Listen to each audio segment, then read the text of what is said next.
All right, thank you for joining us for our second press conference and post-match following the 2024 NCAA National Collegiate Men's Volleyball Championship. We're joined by champions UCLA. We have head coach John Spah and student athletes Ethan Champlin, Merrick McHenry, and Alex Knight. We'll start with a statement from Coach Spah and then open it up for questions. And raise your hand and we'll bring the mic to you.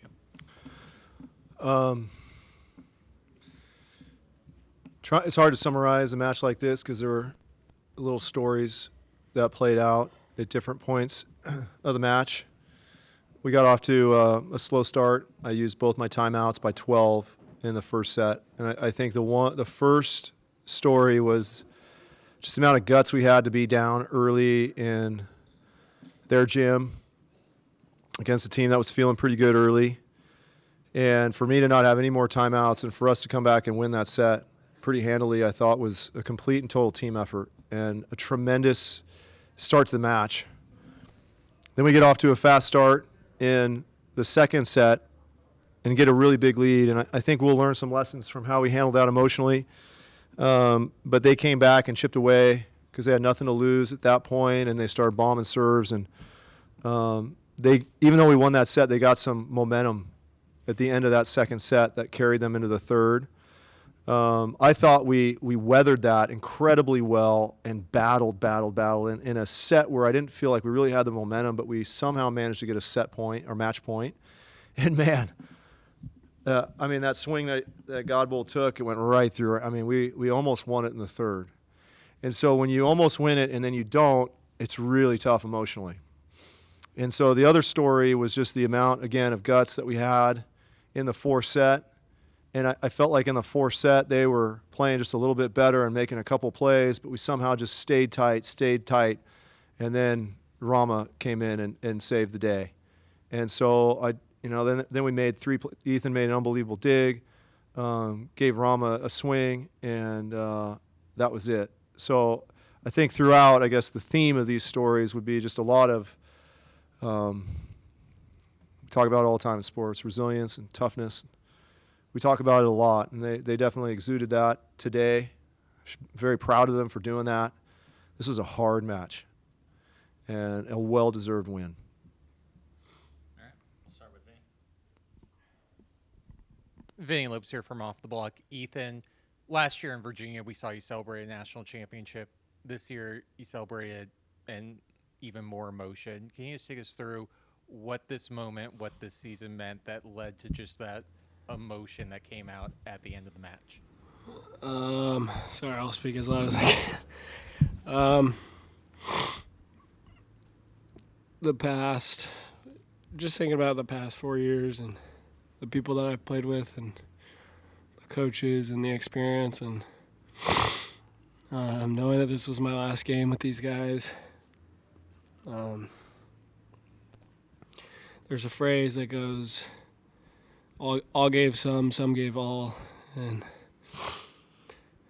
I didn't have anything left to give in that fourth set. I was trying my best to have some energy, but I was lightheaded, couldn't feel my legs. If we would have gone 5, it probably wouldn't have been going too well, but just to be here with these guys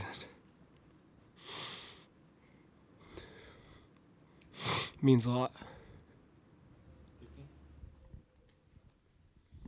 Choosing to win with the LA Times, Alex and Merrick, you also celebrated last year. Just what are the emotions tonight compared to a year ago? Is it different to walk out of the gym as a two-time champion?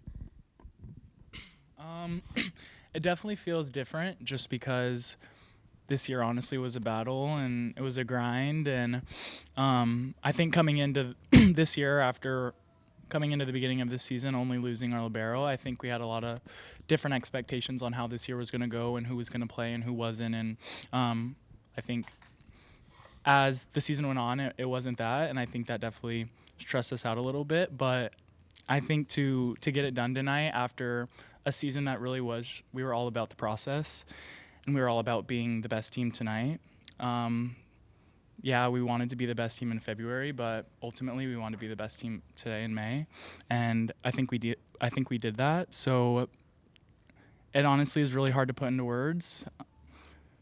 Because this really has just been the best 5 years of my life, and the thought of it being over is pretty crazy.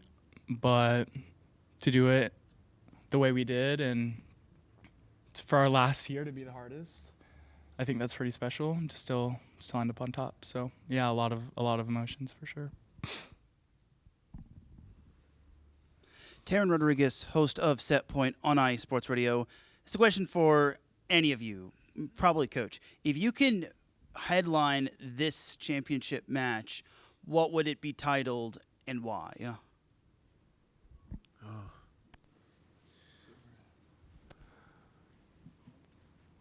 Well, Ethan whispered sewer rats.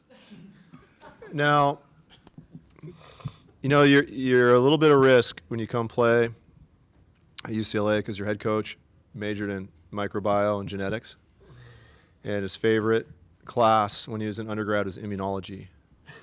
And it turns out that the immune system of sewer rats is something to behold. And that little critter runs around a bunch of muck and you know what. And it turns out nothing bothers them. They don't have allergies. They can eat all the peanuts they want. They can do whatever they want because their immune system is conditioned to things that really matter. And so I told him a story about like life is about challenge and stress. When you have stress, that makes you better. In the weight room, when you lift weights, what do? You actually tear the muscles, and then it rebuilds stronger than it was before. Evolution is a function of environmental stress and adaptations, changes, random, that occur in our genome. And then our immune systems are conditioned in particular ways based on exposure to pathogens and such. And this theme keeps coming through the entire world in biology and life and psychology as well. And so we talked, I told him a little bit about that randomly one day, and that what we really wanted to be was a bunch of sewer rats. You know, we want to wallow in the muck and the crap, and we just want to be able to come out on the other side and not be bothered by anything that isn't important.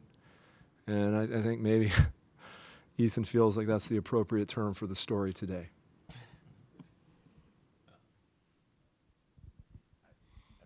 really hate to ask a question after that. It's tough follow-up there. But in the last few points of the match, Zach Rama was pretty huge. Can you talk about how he performed in those last? He had 3 kills after 20, and then just the idea of coming in as he does. Yeah, and his ankle was all messed up, and then got messed up again right on that last play, second to last play. The team knows this. Like we have great depth. You all know that we have great depth. And I think one of the great challenges is where do you put everybody in order for the best team to be on the court. And I told the team a few days ago how hard that was. It was a hard year for me. You know, it's hard because we had such depth, and I love all these guys, and I have respect for every single one of their games, and it's hard in volleyball. And basketball, you got a rotation, so even if you're not in the starting 5, you're 6, 7, 8, you're going to get in, you're getting some minutes. And sometimes in volleyball, you don't. And that's hard. One thing that we all had, all of us here and myself in Spades, was just trust that he could go in and make it happen. And he has before during the course of the season, and he comes in with great energy. He's unflappable. And we know that. And we know what he's capable of becoming and being. And I didn't have a doubt. Like I figured there might be a time this weekend when it would be Rama time, and it was the right time. Tell you what, Rama's a damn sewer rat. Question for Alex and Coach. You look at the box score tonight, Alex, 31 receptions, 0 errors. Can you just talk about what you were able to do so well tonight, passing? And then, Coach, could you just talk about what Alex has meant to the passing game this season for you? Yeah, I can't lie. It hasn't been the easiest year for me. But I think just the ability for me to trust the plan that God has for me and just trust my teammates and my coaches has been super important to me. So they gave me the utmost confidence in myself to go out there and perform, and I just trusted them and looked them in the eyes. Something we talk about is eye contact and playing one-point volleyball. So just their reminders to do that kept me locked in the whole match. And, shout out to Andrea Becker as well. The stuff that she's taught me has been super vital for my mental side. So I'm just super grateful to get it done for the team. I mean, this year hasn't been easy, but, I think we deserve this one after what we've been through. I think Alex also took full ownership of his responsibilities and was sending Cooper and I and the passers notes on all the servers in this match and the one against Irvine. So, he did the prep, and he could have been MVP just like he was last year at Outside. So, That's exactly right. And I think it required a lot of sacrifice for Alex to do that. And we talked about what his value is. Your question was what his value is into the passing game. It's really what his value is to the team. And I think he's a leader on this team. He's a glue guy. And I think we needed him on the court. So when I was trying to figure out what the best 7 was for us and who was going to take over for Gooch, keep coming back around to that word trust. Alex played his best match this season tonight, and I knew that was going to happen. I knew it when I made the decision a few months ago. I just believed in it the whole time, and I'm grateful that he was able to sacrifice for the team because it made a tremendous difference here tonight. John, to win a second one, it seems like a little trend now that teams are winning two in a row. Is there something about the sport, the way it cycles through, that seems to be the case, or why do you think that is? I don't know. I mean, it'd be interesting. I haven't honestly studied it. I don't think much about it because I'm so year to year. But it'd be interesting to see if some of those teams that won it with a bunch of juniors brought a bunch of seniors back, and they just had this talent run, and but I don't know. It could be just random too. I don't know if there's causation there or not, or if it's just correlation. But now everyone's just gonna see about can we get to 3, and everyone's gonna try and take their shot and see if we can't. But everybody reboots next year. There's a lot of reboots. And I think Irvine returns a lot. I'm sure they'll be pretty good. They were unbelievable in the semifinal. And so, I think Long Beach loses a lot too, but they're super talented. You're going to see a lot of the same teams pretty soon here. But right now, it's a time to celebrate these young men here. Incredible run they've had and the impact they've had on the program. It took a long time to get 1 at UCLA, and now they got 2, and they should be very, very proud of themselves, and I know the program and all the alumni are. It's for you, Coach. Probably only active coach that's won back-to-back twice. How does it feel for you? And then after that, for the athletes, all of you guys have stepped up so much this season, but Merrick's really turned it on here in the championship, so I want to hopefully get you to speak to that. Well, I haven't won back-to-back before, Rob, because I left after we won at Irvine. And then NIF took over and won the next year when I was gone. So we won in 7, 9, 12. I left when they won in 13. I was back at UCLA. And so I haven't won back-to-back before. These guys are trendsetters for me. I'd never won 30 matches before, and they won 30 last year, and then these 2. And, yeah, it's something else. I don't know how to put it in perspective. It's just amazing. I don't know how it happened. And for me, honestly, I was just having the time of my life out there. This has been probably one of the funnest tournaments I've ever been a part of. And we honestly have great teammates that support me. And all this entire week, Champ's been telling me to take big swings and just to go for it. And ultimately, Alex and I talked a lot that we really felt that whatever was going to happen this week was going to happen. And as long as we came in every single match and just were ourselves and played our style of volleyball and played one-point volleyball, that whether we won, whether we lost, we knew that the process that we had gone through all season and also just the trust that we had in each other, no matter what the result was, we were going to be happy with it. So I think, every match I was just trying to take it 1 point at a time and do what I could to help my team win, and they had my back. That guy should be MVP. It's unfortunate that he's so good all the time because when he hits 818, he still doesn't get MVP. I mean, Who did? Merrick.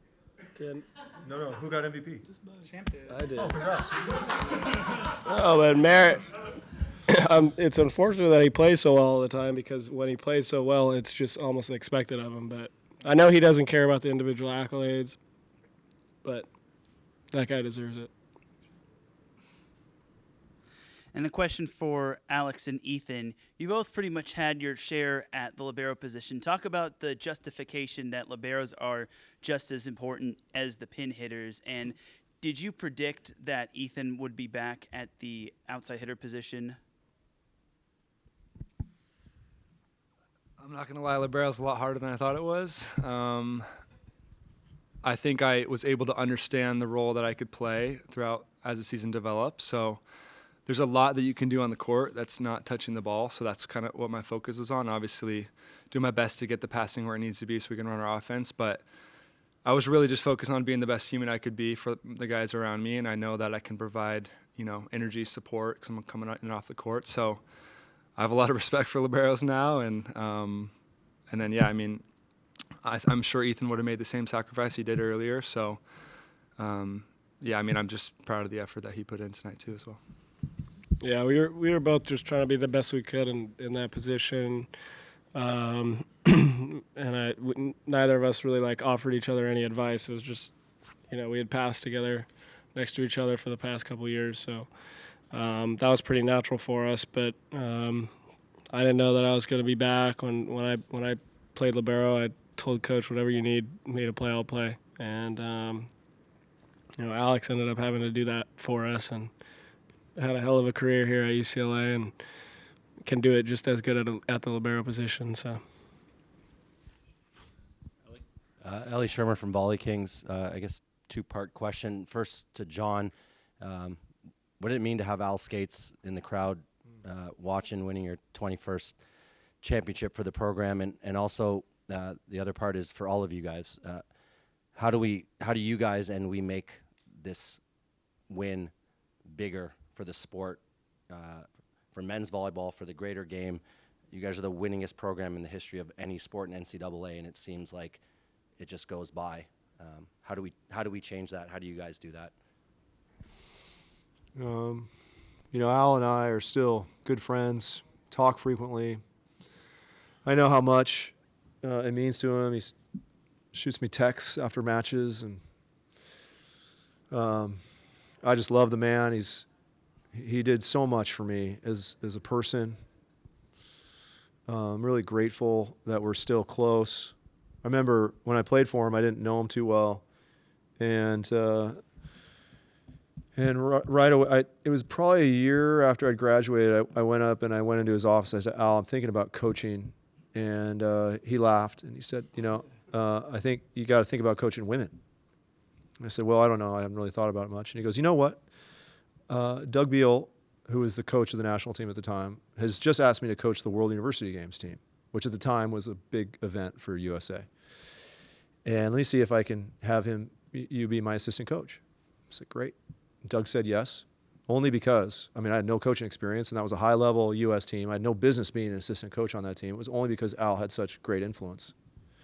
And so I went out to Colorado Springs and was the assistant coach on the 1997 World University Games team. It was my first paid, not a lot, but paid coaching position. It was actually for USAV. And I remember they put us in these condos, and I was going to be roommates with Al. And I remember I called Eric Sullivan, who was here, and I was like, "Dude, I'm going to be rooming with Al." I hadn't had very many conversations with the man while I was a player. And then I pick him up at the airport, and we're driving in, and we're passing a convenience store. And he goes, oh. And I said, "Don't worry, Al. The beers are in the fridge." And he goes, "Ha, ha, ha." And he goes, "That's great." And we've been good friends ever since. And I enjoyed being his roommate then. He was amazing, always a teacher. Just has been so supportive to me. You put 50 years into a program, it's got to be hard to turn it over. And he's been nothing but gracious for me, supportive. He's an amazing man. And, we talk about 21 and we talk about back-to-back or 2 or whatever we're talking about. The man's got 19. He's just a tremendous winner, and I learned so much from him, and I'm grateful for him every day. I think it was great to have it, on ESPN. and just show it. I think it's even better when people come to the matches and see the athleticism of the guys and the body control, and then just seeing how brutal it can be playing a national championship, and the guts that it takes. It's just U6 out there getting a bunch of crap from the Long Beach fans, that they did a good job bringing all their fans out, and I think just more viewership, and watching, just watching how athletic everybody here is. I don't know.